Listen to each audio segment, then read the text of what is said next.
Hey, what's up you guys? Josh here with the RC Recon channel, and today I have a really exciting upgrade for the Traxxas XMaxx from M2C Racing. So what you're seeing on the workbench is actually a motor and ESC mount made specifically for the XMaxx that's capable of holding the larger 1100 or 800 kV motors from companies like Hobby Wing and Castle. We're going to use this system to mount the 2028 1100 kV motor into the XMaxx and an XLX2. Today we're just going to focus on the motor and getting that mounted up. The XLX2 is pretty simple.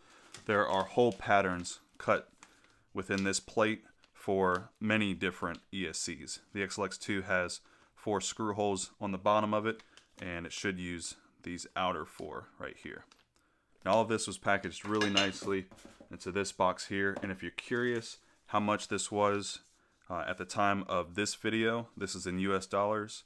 136, and then it was $12 to ship roughly, and 148.09. So of course, depending on how you get it shipped, it might cost more or less.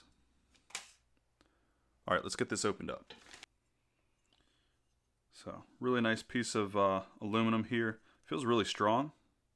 Of course, there's going to be a little bit of flex here, but when this is screwed to the top plate or the top bracing of the XMaxx, it should be really strong.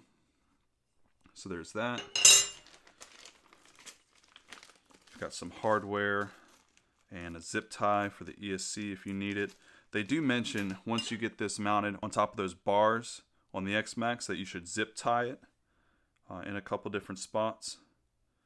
I'm not sure if that's what some of these holes are for, but yeah, we'll get all that figured out. Now this mount is really cool. I've already seen their video on YouTube on it, but instead of setting the mesh here in the front, once you get everything mounted up, you actually have holes in the sides of the mount that is accessible after everything's in the truck and ready to go, and then you screw it down there. So, and then if you want to swap out motors, it's as easy as loosening those up, unplugging your motor wires, and lifting the whole thing out. You don't have to remove the whole mount from the car like you do with like the WFO mount. Okay. And then you've got a couple of screws here. So let me go ahead and grab the XMaxx. I'll move the camera back, and then we'll get started with getting this installed into the truck. Okay, so real quick, I took the body off and opened up the receiver, because once I get the XLX2 in, of course I'm going to have to route that in there. For this bigger motor, I'm going to have to cut out this center brace here, and then I'm going to have to take this antenna off and find a different way to mount that. This receiver's got 2 antennas, one that comes up through here, and actually I might have to move this one too because of that plate. But one that comes up, one that goes perpendicular to it, that's just a requirement of that receiver. From the motor mount perspective, and where all the screws go, 4 washers and these 4 bigger screws are used to go through the chassis and into the bottom of that mount. Alright, so this hardware, again, gonna have to try to figure out exactly what goes where, but ultimately you're gonna have these 4 longer screws that's going to replace these 4 screws where the battery tray or the battery mounts are. That's going to sit right on top just like that. These 2 back there, those 2 there. There's some extra holes in here. Again, I don't know if that's to help zip tie it down or what, but you've got holes here for the XLX2 or whatever receiver or whatever ESC you're going to use, and they provide some hardware with that. So in this case, you've got 3 countersunk that are a little bit longer than the 4th one. That could just be a mistake, but as you can see here, all of these are countersunk, so that's where those are going to go. As far as these other, button head screws, not really sure. So like I said, I'm going to try to figure this out, get everything mounted up, and then I'll show you exactly what I did at the end. First, I'm going to go ahead and cut this center brace out of here. Alright you guys, so quick status update. I did test fit this, and of course they do indeed go into these 4 holes up here. That's what these are for. I took that back off though, and that's because whenever I get the XLX2 in the mail, I'm gonna have to mount that up underneath here using 4 of those screws. I might actually use some different screws, some of my own screws. But in the meantime, I did go ahead and put these 2 covers on. These wires are gonna have to be routed once everything's done. Got this loosely fit in here, and all of this should be loosely installed so you can, make fine adjustments before tightening everything down. But that's where I'm at right now. Got those in there, and again, this just fits right on top of there. And once I figure out exactly where this needs to be, and for most people it's going to just go right in the middle, and then you can tighten it down. We can put those 2 screws up there, and yeah, we'll just keep on working through this, and I'll show you guys what each step looks like. Next, real quick, I am going to go ahead and get this mounted up to here, and I'm going to use my own screws. I'll use these washers here, but I'm going to use my own screws to go into here, because I want to make sure that I don't use screws that are too long that might go into and impact the rotor that's on the inside of there. So let me go ahead and do that, and I'll show you guys what that looks like when I'm done. All right, so let's get this lifted up out of here for a second. So you guys can see I used a couple of my own screws. Those are stainless steel, and they go in just far enough without hitting the rotor that's on the inside. So again, I still have this kind of loose. Want to drop this into place like so, and then grab this plate and get it screwed down. Look at that fitment there, that just looks good. These wires are going to go up and over like this, and they're probably going to cross because I've got A, B, C, and then the ESC A is on this side, and then B and C. So I'm going to run this censored, so those wires are going to cross like that, but that's okay. Unfortunately, there's not a position to screw that on where these are completely centered, but yeah, it is what it is. Sensor wire there, of course, is still accessible. I'll get a pinion on here and make sure that the mesh is good, and then I'll start tightening everything down. We'll get the motor mount to a point where that's tightened down, and then when the ESC comes in, I can just take the 4 screws off here, clip any zip ties. Well, I won't zip tie it down yet, but we'll mount the ESC up, get it routed, and then we'll be able to put everything on in place without the motor getting in the way. And then if I ever need to take the motor off or whatever, I can just loosen the screws on the side here, and you can see how that's going to work out. You can easily get a tool in there and adjust your mesh and tighten it down while there's still a pinion on. So that's the benefit to this system. But yeah, and then I can just lift this on out if I ever need to. You guys get the point. It's hard to do this one-handed, but yeah, lift it out if I ever need to, replace the motor or try a different motor, whatever, you've got that option. So all right, so it looks like those 2 screws that were by themselves over here, you take a washer, take a washer and a screw, and depending on if you want that to be in the middle or push this way or push that way. I think online it said that that's about 1 tooth worth of adjustment there. I'm just going to put mine in the middle, and we'll just drop that washer and screw down like that, and then that's how it will tighten down. I'm going to get everything tightened down, and then I will I'll tighten these 4 screws down here down so the motor doesn't move, or the motor mount doesn't move, and then one at a time I'll take the screw out, put some Loctite on, and screw it back in. All right, so I ended up going with a 26 tooth Saga, and this is the 54 tooth spur from Traxxas, and that fits perfectly as far as mesh with the motor all the way down. So 26 is the smallest. If I stick with the 54, but I can go bigger and just raise the motor up if I want to. The same screws that I used for the front to mount the plate to the motor, I'm going to use for the sides too. So these are pretty large, but they're just long enough where they'll fit through this part of the mount and then have just enough thread to thread onto here. And I'm actually going to use 4 of them. So that will ensure that that is extremely secure and hopefully doesn't move up and down with all of this bracing.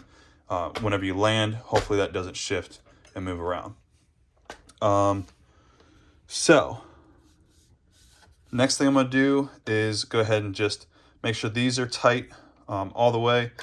This is the gear mesh here is really good, so I'm going to go ahead and screw in the side pieces and I'll Loctite those, and then I'll flip the truck over and do, like I said earlier, 1 screw at a time, take the screw out, Loctite, put it back in. All right, you guys, so one last quick update before the ESC comes in the mail. Just wanted to show you guys where I'm probably going to end up zip tying these down.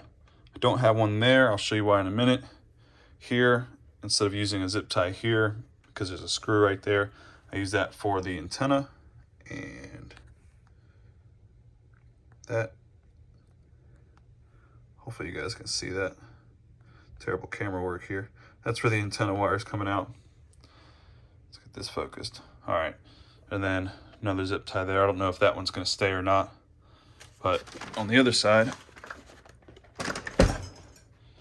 we have the other antenna wire coming up out through there and then zip tied right underneath there. Now, I don't know, with this being aluminum, if that's going to interfere with the signal at all.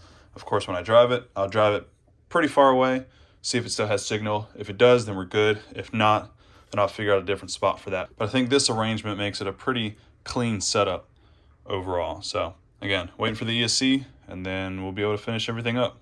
All right, you guys, so got the ESC all soldered up, and you know, the wires are a little bit long as far as the battery plug wires, but you know, they already had solder on the ends here. I didn't really want to, you know, reduce the length of the wire. Plus, I wasn't exactly sure how much I was going to need for whenever I set this into place, screw that down and all that. You know, I didn't know if I needed to be this long so that I could get the wires to the batteries to plug them in. Looks like probably not, but either way, just like I did last time, I could probably zip tie these here and here to make it more manageable. But anyways, let me go ahead and see what is required to get this screwed on. It really should just be, you know, 4 screws, and that's that. Yeah, we'll see how it fits in a second. Right now, it looks like it might be a little too wide, but let me go ahead and pop the top off of here and see if I can get this thing to fit. Oh yeah, this thing fits absolutely perfect in here.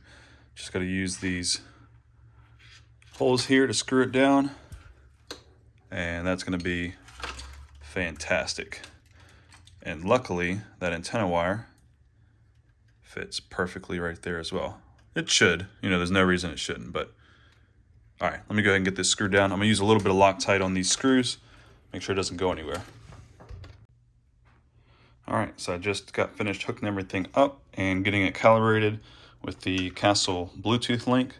So now, really, I just need to go ahead and route these wires down and then into the receiver, bundle up the rest and screw the receiver down, and then I can mount this permanently to the top. All right, so of course, just leaving a little bit of slack there in the ESC wires so that this can be moved forward and zip down permanently. Like I said, a little bit of slack is just fine.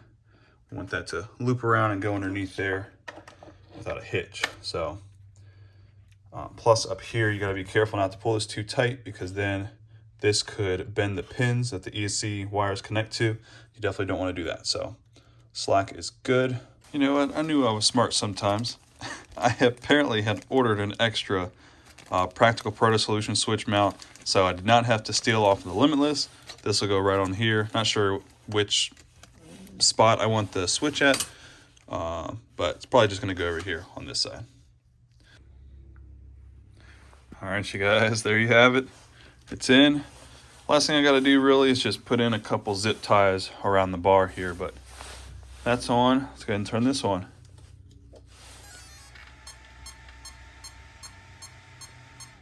Perfect. And that's a little bit taller, so there's plenty of clearance inside the body, but let's just see. Putting the body on. Doesn't seem to be any issues. Let's go ahead and peek in there. Bear with me here with the camera work. All right, so yeah, not even really in the way of the body at all. All the wires are clear, and everything up front here is safe. You can see the switch there. Here, let me take the body back off.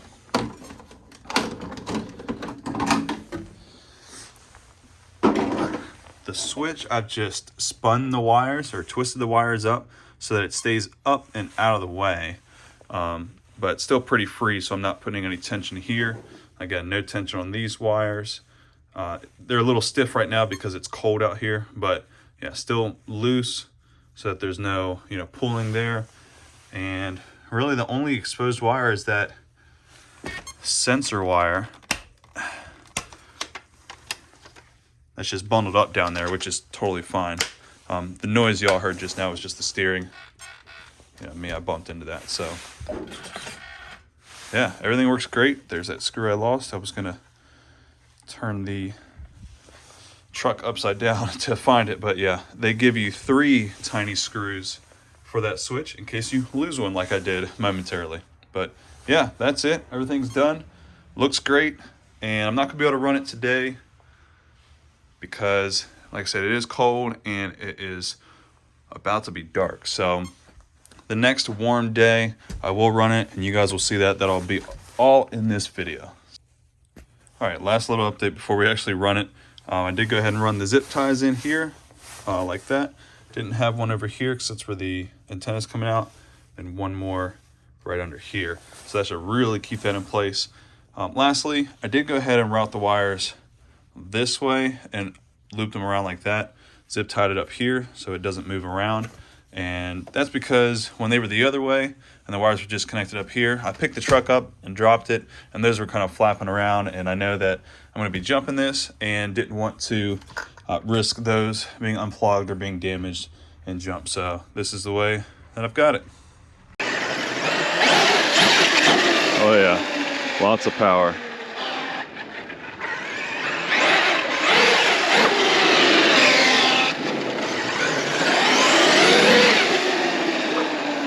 Now it's not going to have a lot of top end speed because of the gearing, but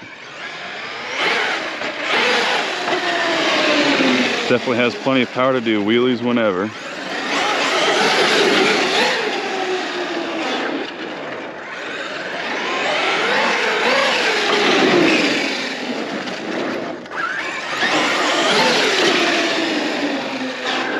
Good brakes.